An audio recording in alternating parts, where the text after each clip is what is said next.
आधी रात बीत गई, आरब को खुद पता नहीं चला। बिस्तर पर करवटें बदलते बदलते उसकी आंखों में नींद का कोई निशान नहीं था। हर बार जैसे ही आंखें बंद करता, रूही का वही गुस्से से लाल चेहरा उसके सामने आ जाता। तीखी नजरें, कसे हुए ओंठ और वो चुप्पी जो शब्दों से ज्यादा डरावनी थी। वह झुंझुला कर बुदबुदाया, जागते हुए इसका प्यार चैन नहीं लेने देता और सोते हुए उसका गुस्सा। ये लड़की तो सच में मेरी जिंदगी की सबसे प्यारी मुसीबत बन गई है। उसने तकिए पर सिर मारते हुए गहरी सांस ली। अगर रूही ऐसे ही मुझसे दूर होती चली गई तो मैं उसके पास भी नहीं जा पाऊंगा, और उससे दूर रहना ये मेरे लिए नामुमकिन है। थकी हुई आंखों से छत को देखते हुए उसने खुद से कहा, आरव, कुछ तो करना पड़ेगा, वरना पूरी जिंदगी यूं ही जागते हुए रातें काटनी पड़ेगी। पूरी रात जागने का असर सुबह साफ नजर आ रहा था। चेहरा उतरा हुआ था, आंखों के नीचे हल्की स्याही और सिर भारी। ऑफिस पहुंचते ही उसने कुर्सी पर बैठते हुए कार्तिक से कहा, कार्तिक, अभी के अभी एक स्ट्रॉन्ग कॉफी ले आओ, सिर दर्द से फटा जा रहा है। कार्तिक ने उसे ध्यान से देखा और हल्की चिंता से पूछा, ओके बॉस, लेकिन हुआ क्या है आपको? आरव ने माथा थामते हुए आधी झुंझलाहट और आधी बेबसी में कहा, मेरी बीबी रात भर मेरे सपनों में आकर मुझे चैन से सोने नहीं दे रही थी। फिर हल्की मुस्कान के साथ खुद पर ही तंज कसते हुए बोला, और सच कहूं तो मेरी जिंदगी में जहां जहां मैन के साथ वो आता है, वहां वहां जिंदगी ने मुझे सबक सिखाया है। कार्तिक हल्का सा हंसा और आरब कॉफी का इंतजार करते हुए फिर से उसी चेहरे में खो गया, जिससे दूर जाने का ख्याल भी उसे बेचैन कर देता था। आरब झुंझला का कुर्सी से पीठ टिकाए बुदबुदाया, मेरी हालत चारों तरफ से फंसी हुई है।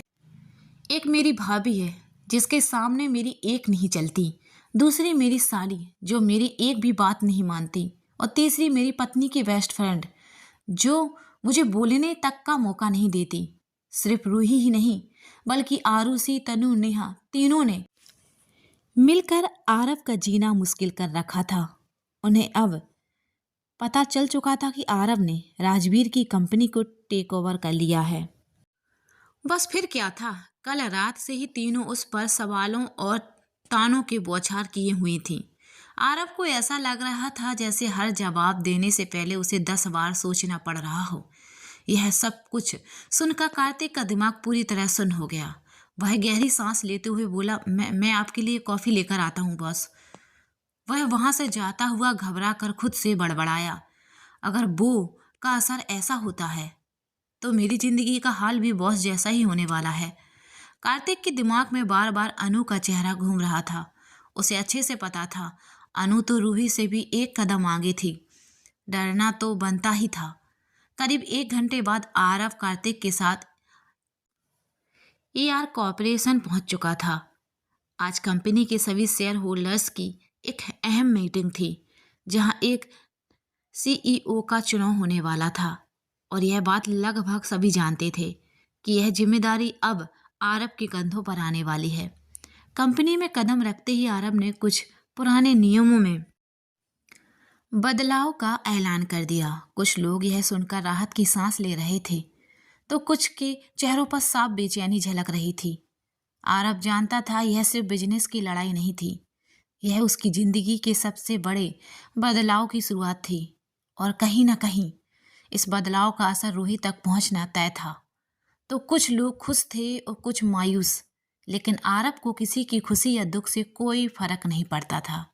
उसने सबको अनदेखा किया, पूरे आत्मविश्वास के साथ सीधा मीटिंग हॉल में जाकर सीआईओ की कुर्सी पर बैठ गया। राजवीर के मैनेजर रोहन को छोड़कर बाकी सभी को नया सीआईओ मान चुके थे। रोहन अब भी आरब के खिलाफ खड़ा था। उसने तंज कसते हुए कहा, अभी तक राजवीर सर ने आपको कंपनी का सीआईओ नहीं माना है, इसलिए आप कंपनी में कोई भी बदलाव नहीं कर सकते। तभी कार्तिक ने सख्त लिहाज में जवाब दिया, तुम्हारे बॉस के पास अब विरोध करने की कोई वजह नहीं बची है। अब वही होगा जो मेरे बॉस चाहेंगे।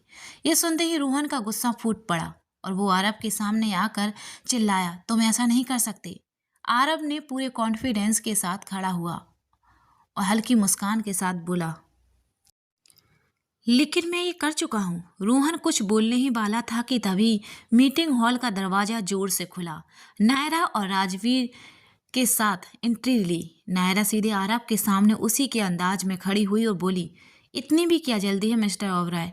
अभी कंपनी के एक और शेयर होल्डर का फैसला बाकी है।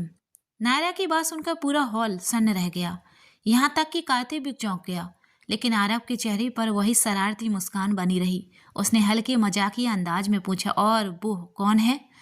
नायरा ने सबके सामने कुछ दस्तावेज रखते हुए कहा, मैं कंपनी के 15% शेयर मेरे पास हैं और वो मैं राजवीर के नाम ट्रांसफ़र कर दिए गए हैं।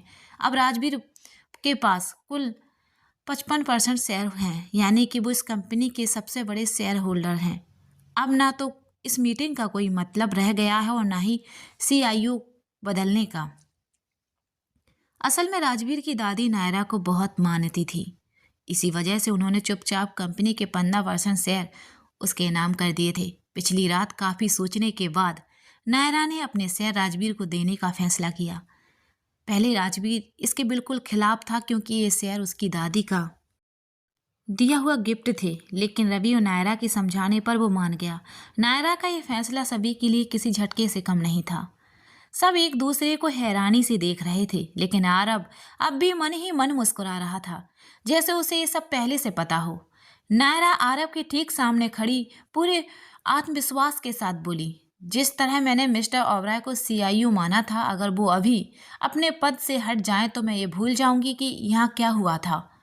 नायरा की ये बात सुनते ही पूरे मीटिंग हॉल में सन्नाटा छा गया और देखते ही देखते 5 मिनट के अंदर कमरा खाली हो गया। अब वहाँ सिर्फ आरव, कार्तिक, नायरा, राजवीर और उसका मैनेजर ही रह गए थे।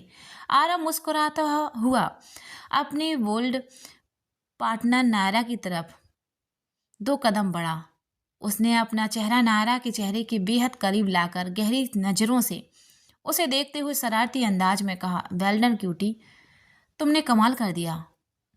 आरव की इस हरकत और उसके शब्दों से नायरा चौंक गई। वो घबरा कर उसे दूर हटने लगी, लेकिन तभी उसका बैलेंस बिगड़ गया। वो गिरने वाली थी। इससे पहले ही आरव ने फुर्ती से उसका हाथ थाम लिया और उसे अपनी ओर खींचते हुए धीमे से कहा, संभल कर, अभी तो बस शुरुआत है।